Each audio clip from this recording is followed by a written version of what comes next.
peristiwa yang mengubah nasib seluruh rakyat Indonesia ini terwujud begitu saja, melainkan hasil dari perjuangan panjang, pengorbanan dan persatuan kita selama ratusan tahun. Bersama kamu yang bernama Sabella Zahra, yang siap mengupas tuntas setiap peristiwa, peran tokoh hingga makna mendalam di balik detik-detik bersejarah itu. Halo, selamat datang. Halo juga, senang sekali bisa diundang siapa ini kembali menceritakan perjuangan kebiasaan para pahlawan kita dan kemerdekaan yang kita nikmati sekarang. Kakak udah semangat nih, udah semangat. Udah dong. Kita mulai dari awal ya kakak. Pertanyaan pertama nih, sering kita dengar kemerdekaan itu tidak jatuh dari langit. Jadi sebenarnya apa sih latar belakang utama yang mendorong dilaksanakannya proklamasi kemerdekaan Indonesia pada tahun 1945? Jadi begini, proklamasi itu utamanya datang dari kekalahan Jepang dalam Perang Dunia II. Jadi kekuasaan mereka di Indonesia pun berakhir. Selain itu, semangat perjuangan bangsa kita saat itu sudah matang.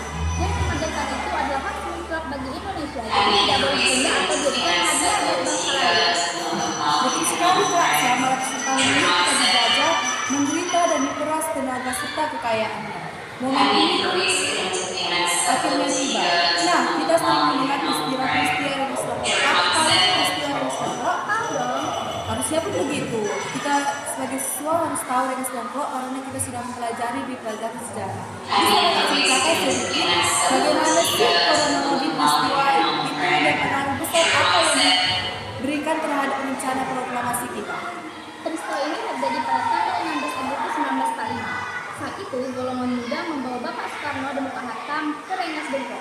Tujuannya supaya mereka segera memproklamasikan kemerdekaan tanpa perlu menunggu keputusan dari Jepang. Berkat peristiwa ini, kemerdekaan Indonesia jadi lebih cepat terwujud. Wah, sungguh momennya yang menegangkan ya kak. Menurut kakak momen ini gak menegangkan? Enggak. Menegangkan dong. Tapi juga menunjukkan sekali ya, berarti peran golongan muda sangat besar dalam mendesak agar kemerdekaan segera direalisasikan. Nah, setelah peristiwa itu selesai dan semua sepakat di mana, kapan, dan oleh siapa saja sebenarnya teks proklamasi kemerdekaan itu dirumuskan, disusun beserta isinya. Teks proklamasi dirumuskan pada malam hari tanggal 16 Agustus 1945 di Rumah Laksamana Maeda, Jakarta. Tempat ini dipilih karena dianggap aman dan netral. Yang menyusun isi teksnya adalah Insinyur Soekarno, Dr. Muhammad Hatta, dan Ahmad Soebarjo. Prosesnya juga dibantu oleh tokoh-tokoh dari golongan muda agar berjalan lancar. Benar sekali kak, golongan muda itu dalam proklamasi sangat malam itu istimewa dan penuh harapan. Lalu tepat di hari yang kita peringati, kakak tahu peringati kita setiap tahun. Tahu, tanggal 17 Agustus. Tanggal 17 Agustus itu momen paling bersejarah di Indonesia kan kak? Iya. Bisa kakak ceritakan sejarah secara bagaimana pembacaan proklamasi kemerdekaan Indonesia itu secara langsung? Bisa dong. Pembacaannya dilakukan hari Jumat 17 Agustus 1945 pukul 10 pagi, tepatnya di Jalan Pegangsaan Timur nomor 56 Jakarta. Acara sangat sederhana, tidak ada pesta, mewah, tapi penuh makna dan hati. Insinyur Soekarno membacakan teks proklamasi dengan suara lantang dan semangat. Lalu bendera merah putih dijahit oleh Ibu Ratnawati dikibarkan pertama kali dan ditutup dengan menyanyikan lagu Indonesia Raya secara bersama-sama. Berarti pembacaan proklamasi kemerdekaan itu tidak dilaksanakan dengan mewah ya Pak? Iya. Dilakukan secara sederhana? Nah, Jawaban kakak tadi aku mendengarnya saja sudah merinding dan bangga. Meskipun sederhana, tapi maknanya sangat besar bagi seluruh rakyat Indonesia.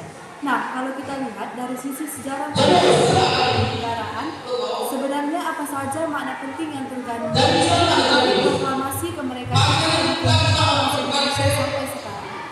intinya ada 3 poin. Pertama, sebagai tanah seni Indonesia merdeka dan berlaut, bebas dari belenggu penjajahan.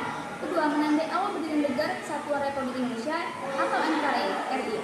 Dan ketiga, menjadi semangat pemersatu seluruh rakyat Indonesia dari Sabang sampai Merauke untuk terus mempertahankan kemerdekaan ini selamanya. Maknanya sangat mendalam ya Pak. Kita tahu bahwa di balik kesuksesan itu tidak ada juga proses diskusi yang panjang. sempat muncul perbedaan pendapat antara golongan muda dan golongan tua. Saat itu bisa dijelaskan apa sih sebenarnya perbedaan pendapat antara mereka.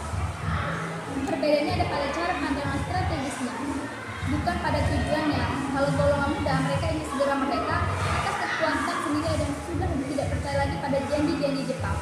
Sedangkan golongan tua, mereka lebih berhati-hati. Mereka ingin menunggu keputusan resmi dulu supaya langkahnya aman dan kemerdekaan berdasar secara hukum internasional. Tapi intinya, meski cara yang berbeda, tujuan akhirnya tetap sama. Ingin Indonesia segera merdeka seutuhnya. Benar sekali Kak, ini bukti indah bahwa meski berbeda pendapat, kita tetap bisa bersatu dan untuk kepentingan yang lebih besar. Dari situlah kita belajar makna persatuan yang sesungguhnya. Terima kasih banyak sudah menjelaskan semua peristiwa dan fakta sejarah ini dengan secara rinci, menarik, dan mudah dipahami. Semoga penjelasan ini bisa membuat kita semakin menghargai jasa para pahlawan. Sama-sama, senang sekali bisa berbagi. Semoga kita semua makin paham, bangga, dan terus menjaga serta mengisi kemerdekaan ini dengan hal yang baik demi kemajuan bangsa.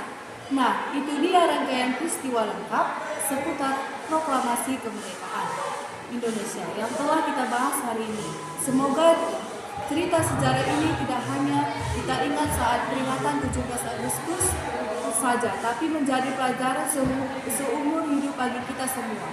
Teruslah cintai tanah air, jaga persatuan kita. Sampai jumpa lagi di obrolan sejarah yang lebih seru di episode selanjutnya. Saya Angel Monika Mustafa. Saya